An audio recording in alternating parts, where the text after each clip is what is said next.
August 10, 1944. Hereford, Texas. The dust had a taste. Elena felt it on her tongue, a fine grit of minerals and heat. It was red, this dust, a color she had never seen soil take before, red like a wound. The sun was a physical weight, pressing down on her shoulders, through the thin fabric of her uniform. A dry wind whispered past her ear, carrying nothing familiar. No salt from the sea, no scent of pine or damp earth, just the smell of baked dirt and distance. The world had become flat and immense, an empty stage. She stood with the others in a loose line, a column of women in grey, their faces smudged with the journey. They were expecting a command, a shout, a shove. Instead, there was a strange, orderly quiet. American guards moved along the line. They were tall, most of them, and young. Their faces were unreadable under the shade of their helmets. Elena braced herself as one approached. She kept her eyes forward, fixed on the shimmering horizon, a technique she had perfected. Do not show fear, do not show defiance. Become a stone. The guard stopped in front of her. She could feel his presence, the way he blocked the sun. She heard a canteen slosh. Then a hand entered her field of vision. It was not a fist. It was not a weapon. It held a metal cup. Steam rose from it in the dry air. The hand was steady. It did not thrust the cup at her, it offered it. She did not move. Her mind, a machine trained for threat assessment, could not process the gesture. The guard made a small, quiet sound, a nudge with his throat. She risked a glance at his face. He was a boy, maybe 20. His eyes were not on her face but on the cup, as if willing her to take it. Slowly her own hand rose. The muscles felt stiff, disconnected. Her fingers closed around the warm metal. It was coffee. The smell, rich and bitter, was a sudden, violent intrusion of memory. A cafe in Rome, a morning before the world ended. She brought the cup to her lips. The liquid was hot, sweet, sugar, so much sugar. The sweetness was a shock. It was a luxury she had forgotten existed. She swallowed, the warmth spreading through her chest. The guard had already moved on to the next woman. No word was spoken. There was no explanation, just the offering, the acceptance, and the vast, silent, red landscape. She stood there holding the empty cup, the warmth fading against her cold fingers. The dust settled. The sun beat down.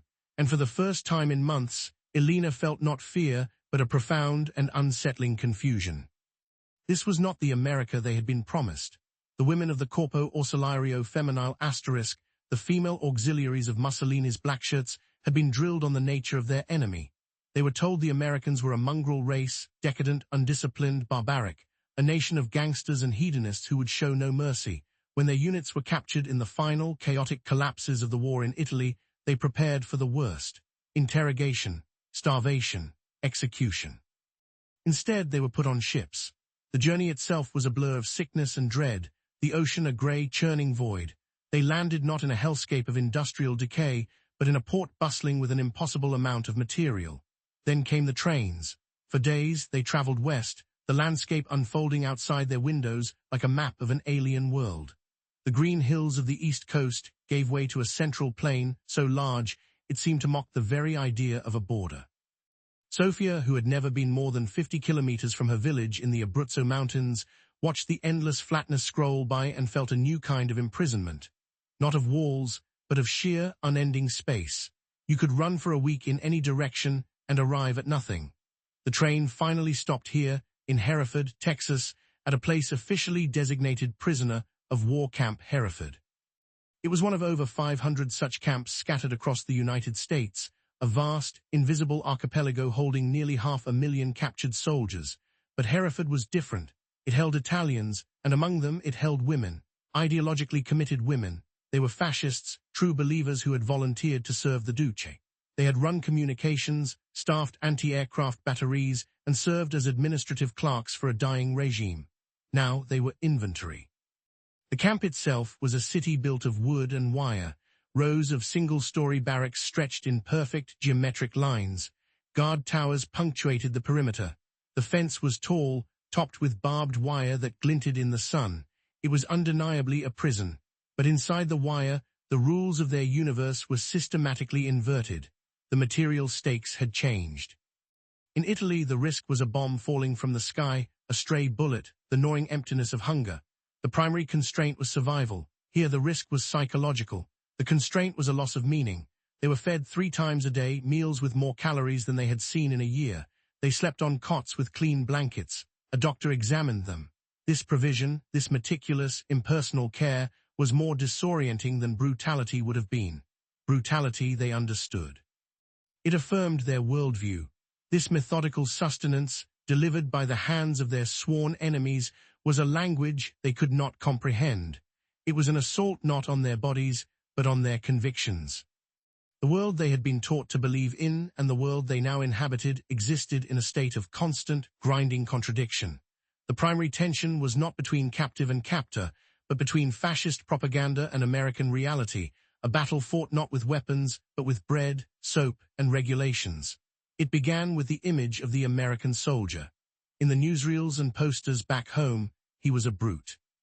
A leering, unshaven monster, often depicted as a Jewish or black caricature, clutching a bottle of whiskey, a symbol of moral decay and racial impurity. The guards at Hereford were nothing like this. Isabella, who had worked in a propaganda office in Milan, found herself studying them with a clinical detachment. They were young men, frighteningly young. Many were freckled farm boys from the surrounding plains, their awkwardness palpable. They walked with a slouch, not a conqueror's swagger. They chewed gum. They spoke in drawls that sounded soft, almost lazy, not the harsh commands she expected. She watched one guard try to discipline a prisoner for a minor infraction, and his voice cracked with adolescent uncertainty. The monster had been replaced by a boy playing soldier. Then there was the contrast in material wealth. Wartime Italy was a landscape of scarcity, a world of rationing, black markets, and constant hunger.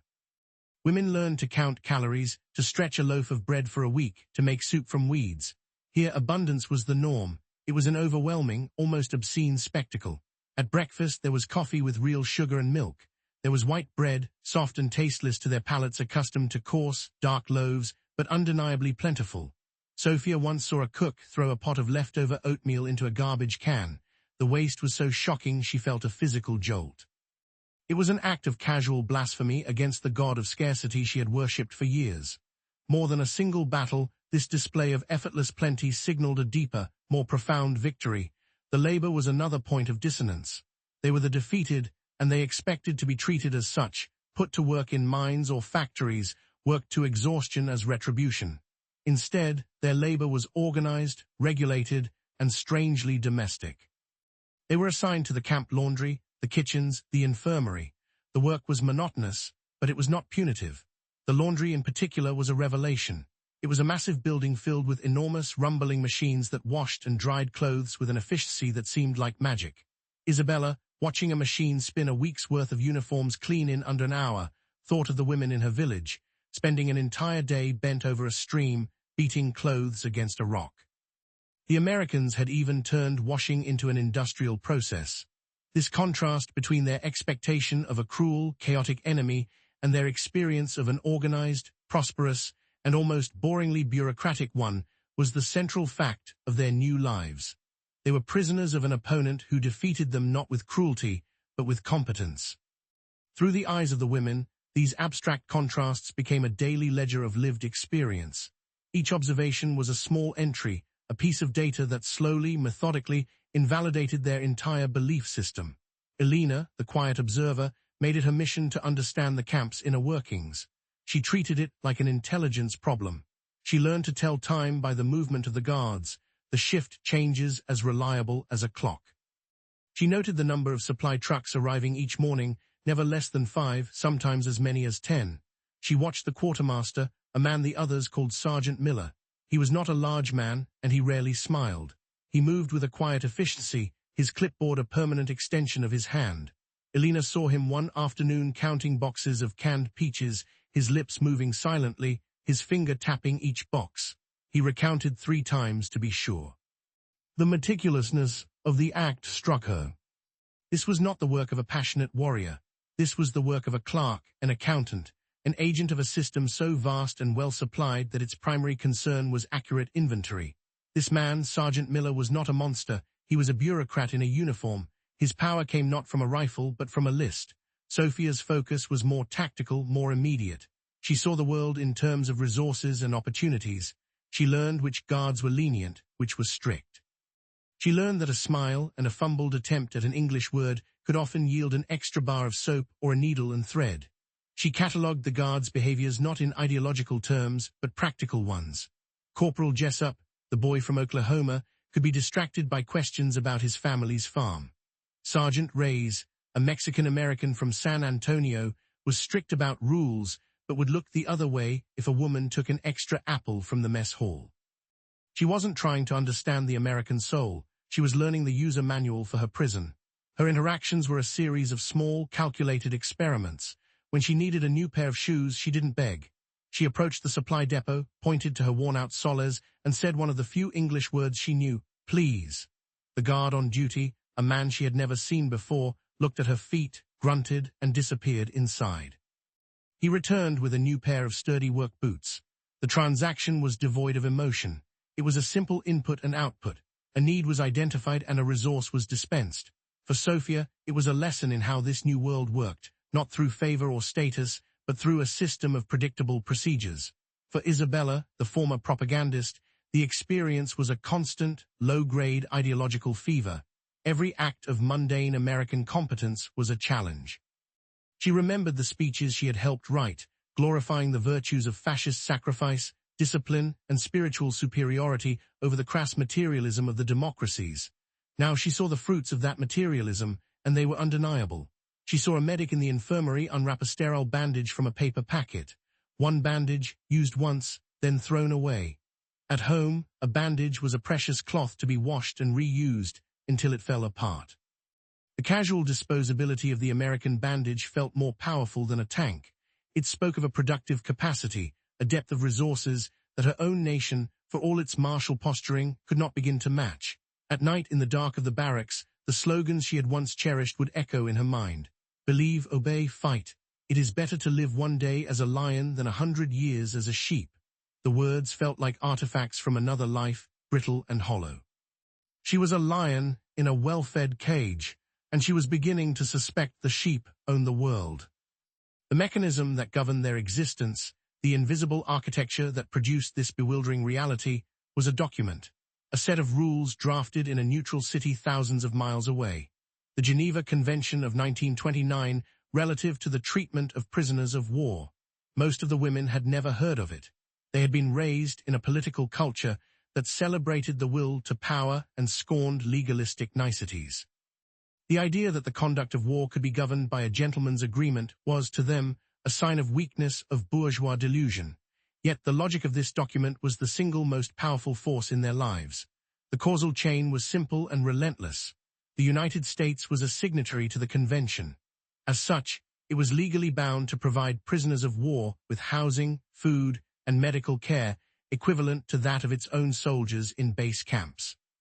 This was not an act of charity or kindness. It was a matter of international law and institutional policy. To fulfill this obligation, the U.S. Army built an entire infrastructure of captivity, a network of camps like Hereford, administered by the Provost Marshal General's office. A vast bureaucracy sprang into life, dedicated to the logistics of imprisoning the enemy according to a specific and humane set of standards. This created the surreal world the women inhabited. The reason they received over 3,000 calories a day was not because their captors were generous, it was because Article 11 of the Convention mandated it. The reason they were housed in clean, heated barracks was not out of compassion, it was a requirement of Article 10. The reason a doctor checked their health and a dentist filled their cavities was a direct consequence of Article 14. Their captors were not acting on emotion, but on regulation. The camp itself could be understood as a machine for compliance. Every action was designed to be repeatable, scalable, and defensible to inspectors from the International Red Cross. The guards were not trained to hate, but to process. They were cogs in this machine. Elena saw it most clearly. She was briefly assigned to help with clerical work in the camp's administrative office. She saw the paperwork, the sheer volume of it. Forms for everything, food requisitions, clothing inventories, mail censorship logs, disciplinary reports. Their lives were being translated into carbon copies and file folders. One day, she saw her own name on a list, a roster for a weekly health inspection. It was typed neat, one of dozens of names on a page. In that moment, she understood. To the American war machine, she was not a fascist, not an enemy to be vanquished. She was a line item, an administrative unit to be managed, fed, and housed until the war was over. The system's power lay in its very impersonality. It didn't need to debate her ideology or break her spirit. It simply ignored them, burying her convictions under the crushing weight of its own bland, inescapable, and meticulously documented functionality. As the weeks turned into months, the primary shock of material well-being began to fade into a new normal. The contrast shifted from the physical to the social. The arena was no longer just the mess hall or the barracks, but the subtler realm of human interaction, a domain where the ideological clash became more personal and more dangerous. It played out in the dynamics of authority. In fascist Italy, authority was vertical, absolute, and deeply personal. It was embodied in the father, the priest, the party official. It was arbitrary and often brutal. A challenge was met with a slap or worse. Here the guard's authority felt different. It was procedural. A woman named Giulia, known for her sharp tongue, once refused a direct order to sweep a walkway, shouting that she was a soldier, not a cleaning woman. In Italy, such an act of defiance would have resulted in immediate physical punishment. The young guard she confronted simply stared at her, his face flushing. He didn't strike her. He didn't even yell. He consulted a small rulebook he carried in his pocket, then went to find his sergeant. Giulia was given a formal reprimand and assigned to kitchen duty for a week. The incident was logged in a report. The authority was real, but it was mediated by rules. It was an authority you could argue with, one that had to justify itself with procedure. This was a profound novelty. Communication also began to evolve. The first interactions were silent gestures and barked one-word commands, but the shared space of the camp and the monotony of the days created openings. It began with necessity. The Italian women needed to ask for things, the American guards needed to understand them. Words were exchanged. Acqua, water, grazie, thank you. Slowly, tentatively, a pidgin language of the camp was born. Sophia found herself teaching a young guard how to pronounce bellissima correctly. He was trying to describe the sunset. The moment was small, almost insignificant, but it was a conversation, not a command. It was a shared moment of human connection that stood outside their designated roles of captive and captor. The guard was no longer just a uniform. He was a young man trying to find a word for beauty. The most charged domain was that of gender. The women had come from a culture of strict separation and patriarchal control. They were now in daily, non-familial proximity to a large number of young men, their enemies. This proximity was a source of constant, low-level tension. They watched the American guards interact with the few American female nurses and administrative staff at the camp. They saw a casual familiarity, an ease between the sexes that was foreign to them. They saw a nurse give orders to a male orderly who followed them without question, a woman in a position of professional authority over a man. This was a small, quiet revolution to witness. The nearness of the male guards, once a source of terror, slowly became something else. It became a source of observation, of curiosity, and eventually, for some, of attraction. The enemy was being humanized, one awkward conversation, one shared glance, one rule-bound interaction at a time. This slow erosion of ingrained certainties created a deep friction in the prisoners' minds. The world was not behaving as it should. Their foundational assumptions about power, gender, and the nature of their enemy were being violated daily, not by force, but by a steady drip of contradictory evidence. The core ideological clash was this. Fascism had taught them that its system was spiritually superior, stronger, and more vital than the decadent, chaotic system of American democracy. Yet here they were, prisoners of a system that was undeniably more powerful, not in spirit, but in practice. It was a system that worked. This friction surfaced in moments of unexpected role inversion. One of the camp's water pumps broke down. Two American mechanics, both young privates, tinkered with it for hours, growing increasingly frustrated. They were surrounded by spare parts they didn't seem to understand. Isabella, whose father and brothers were mechanics in Turin, watched them from a distance. She knew engines. She could see from the way they were tightening a gasket that they were doing it wrong. It would never hold pressure. The ideology in her head screamed that she should let them fail. Let the superior Americans display their incompetence. But another impulse, the ingrained knowledge of a craftsman's daughter, took over. She walked over. They tensed, wary of her approach. She didn't speak. She simply pointed at the gasket, then made a gesture with her hands, a twisting motion, indicating the sequence of bolts they should tighten. The older mechanic looked at her, then at the engine, his brow furrowed. After a moment's hesitation, he gestured for his partner to loosen the bolts. They followed her silent instructions. They started the engine. It hummed to life, smooth and steady. The mechanic looked at her, his face a mixture of surprise and respect. He gave a short, sharp nod. That was it. Isabella walked away, her heart pounding. The feeling was a confusing cocktail of pride and shame, pride in her knowledge, in her competence, shame that she had helped the enemy. But what was the enemy in that moment? Was it this boy who didn't know how to fix a pump? The incident gnawed at her. Her entire identity was built on being a soldier for a superior cause. But in that moment, she was the one with the superior knowledge. The American, the victor, was the one who was ignorant. What did that say about the grand theories of national and racial destiny? The women's internal processing of these events was a silent, intense struggle. At night, the barracks would be filled with hushed, anxious conversations. Was it a trick? A massive, psychological operation designed to weaken their resolve? Some of the more zealous women insisted it was. They organized secret meetings, attempting to maintain party discipline, singing fascist hymns in whispers. But the effort felt increasingly futile. How can you maintain ideological purity when the enemy refuses to behave like an enemy? How do you sustain your hatred for a system whose most tangible expression is a full stomach and a clean bed? The evidence of this new reality was not just anecdotal.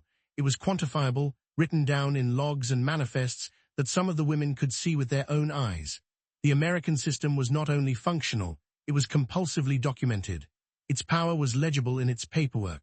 A few women, chosen for their education and clerical skills, were put to work in the camp's administrative offices. They were tasked with translating documents or filing records. For them, the inner workings of the camp were laid bare.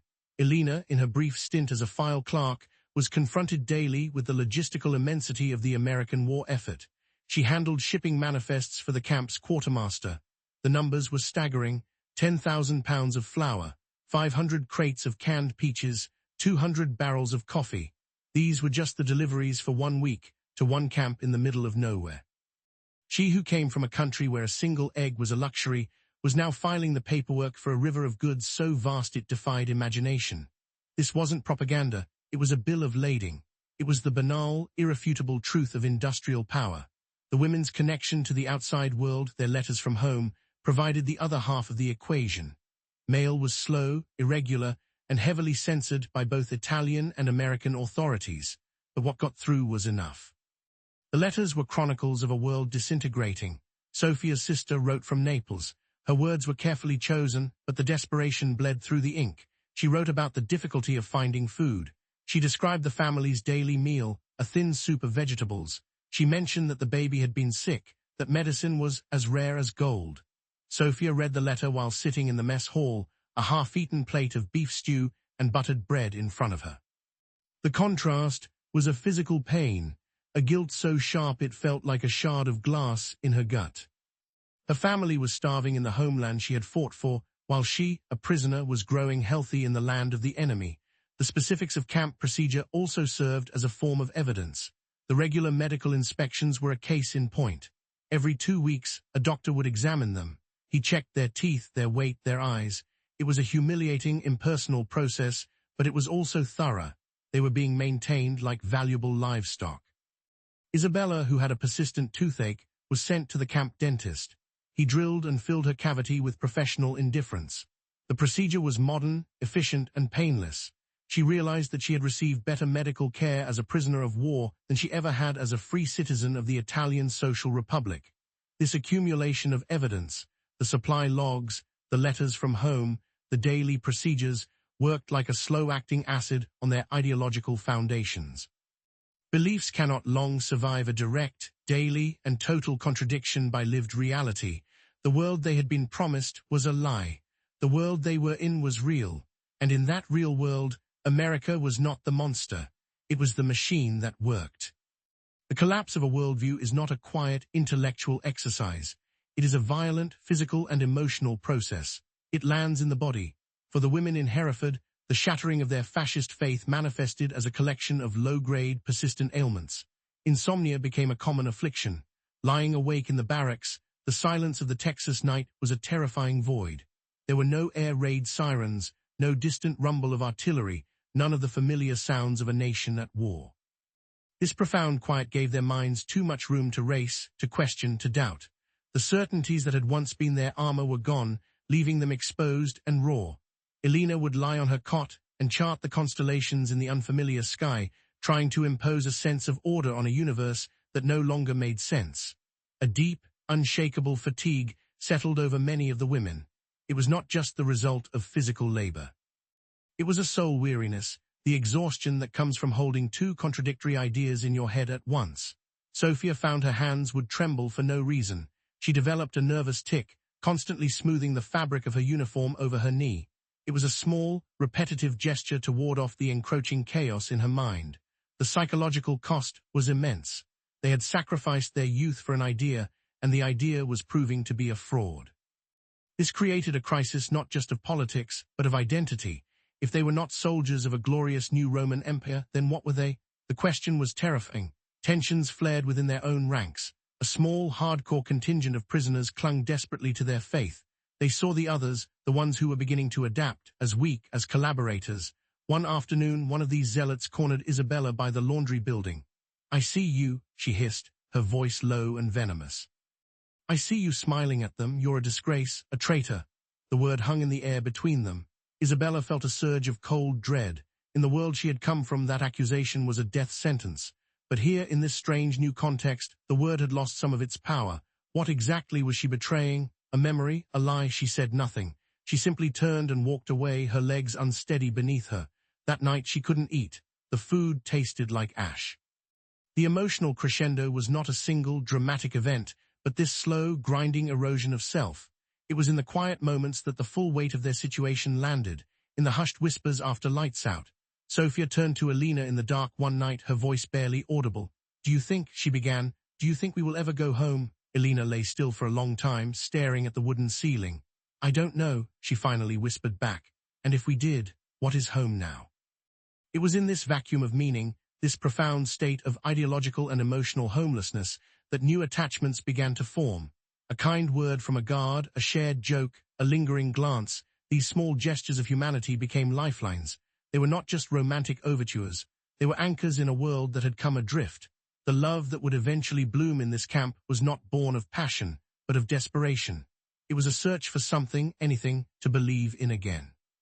The system of impersonal, bureaucratic care did not defeat the women's fascist ideology by arguing with it. It made it irrelevant. The core revelation, the turn that recontextualized everything they had experienced, was this: American power was not ideological, it was logistical. It conquered not by converting souls, but by delivering supplies. This was the perspective shift that crystallized in the minds of the most observant prisoners. They had prepared for a spiritual war against a decadent democracy, but they found themselves in a material contest against a fully mobilized industrial superpower, and the contest was already over. This insight had immediate and profound implications. First, it reframed the very nature of the relationships that began to form between the Italian women and the American guards. These were not simple cases of fraternization, or even the complex dynamics of Stockholm Syndrome. For many of the women, falling in love with a guard was a deeply pragmatic, almost political act. It was an alliance with the future. It was a way of grafting oneself onto the winning system.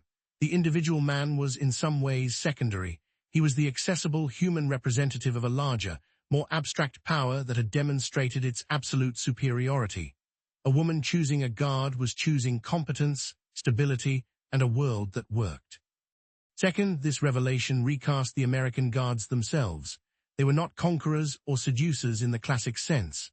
They were agents of a system whose overwhelming functionality was its most potent weapon. The young farm boy who shared his chocolate bar, the sergeant who ensured the supply shipments were correct, the mechanic who knew how to fix an engine, they were all expressions of a culture of practical, applied competence. Their attractiveness was not rooted in charm or good looks, but in their embodiment of this quiet, effective power. They were living proof that the American way, for all its lack of ideological fervor, delivered the goods. Elena experienced this revelation as a moment of sudden, quiet clarity. She was watching Sergeant Miller again, the quartermaster. He was standing by the loading dock, directing the unloading of a truck. His movements were economical, precise. He pointed, made a note on his clipboard, pointed again. He was not inspiring. He was not heroic. He was simply thoroughly competent. In that moment, Elena realized that she was not afraid of him. She was not even angry at him. What she felt, to her own profound surprise, was a sense of admiration. It was not a romantic feeling. It was a deep, almost instinctual respect for a thing that works. In a world where every grand promise she had ever believed in had crumbled into dust, the simple, undeniable fact of a well-run supply depot was the most compelling argument she had ever encountered. The war was not won by the better idea, she realized. It was won by the better spreadsheet. The journey from a barracks in Texas to a suburban home in Ohio began with this fundamental synthesis. The human-scale need for connection found its solution in the system-scale display of competence. The women's personal choices were a direct result of the political and material realities they had been forced to confront. A clear causal ladder emerges. The international agreement of the Geneva Convention dictated a system of humane treatment. This system, when implemented by the vast logistical power of the United States, produced material conditions of safety and abundance for the prisoners. These conditions created an inescapable cognitive dissonance, a daily lived contradiction of the fascist propaganda they had been taught. This dissonance systematically dismantled their ideological framework, leaving them in a state of profound uncertainty and emotional need. Into this void stepped the American Guards, the most immediate and tangible representatives of the new, successful order. The relationships that formed, therefore, were not a betrayal of their past, but a rational investment in a viable future. It's important to use conditional language here, as this was not a universal experience. The romances that * tended to flourish were often between the Italian women, who had lost everything, and the American men who embodied the system's most reliable qualities. These were often not the most charismatic or handsome guards, but the ones who were predictable, fair, and steady. The men who showed up on time for their shifts, who followed the rules, who treated the prisoners with a consistent, impersonal decency. What the women may have been falling for was not the man himself, but the promise of order he represented. He was an anchor in a sea of chaos. This synthesis ties back directly to the motifs that run through their experience. Consider the hands of the guards. When the women first arrived, they saw those hands as potential sources of violence, the hands of an enemy that would strike or shove. Then they became the hands that delivered food, ladling stew onto their plates, offering cups of coffee. They were hands of provision. Later, as the women observed them more closely, they became hands of function, hands that fixed pumps, filled out forms, counted inventory. They were the hands of competence. Finally, for some, they became hands to hold. A personal connection that grew directly from the impersonal system they served. The love stories of Hereford were the final human-scale consequence of a global, system-scale event. The women reached for the hand of the man who represented a world that, unlike their own, had not fallen apart. The image remains, a woman standing in the red Texas dust, the sun a weight on her shoulders, a wire fence stretching to a flat horizon, but the meaning of the image has changed. The fence is no longer just a barrier confining a prisoner. It is a line between two worlds. Behind her lies the wreckage of a failed idea, a world of grand promises that ended in hunger and defeat. In front of her, through the wire, is a world that is baffling, alien, and yet undeniably functional. A world that, against all logic and expectation, offered not punishment, but a strange and complicated kind of sanctuary. Her story, and the stories of the other women at Hereford, challenge our easy narratives. We want war to be a simple story of heroes and villains, of good versus evil. We want love to be a simple story of romance. But the reality is often messier, more pragmatic. The experience of these women forces us to set aside the comfortable labels of fascist soldier and American enemy, and instead observe a more fundamental human drama, the search for stability in a world of chaos. Notice what changes in your own understanding when you stop seeing their choices as ideological betrayal and start seeing them as acts of profound, if desperate, adaptation. What other parts of history do we oversimplify by ignoring the quiet, powerful force of logistics and the human need for a predictable world?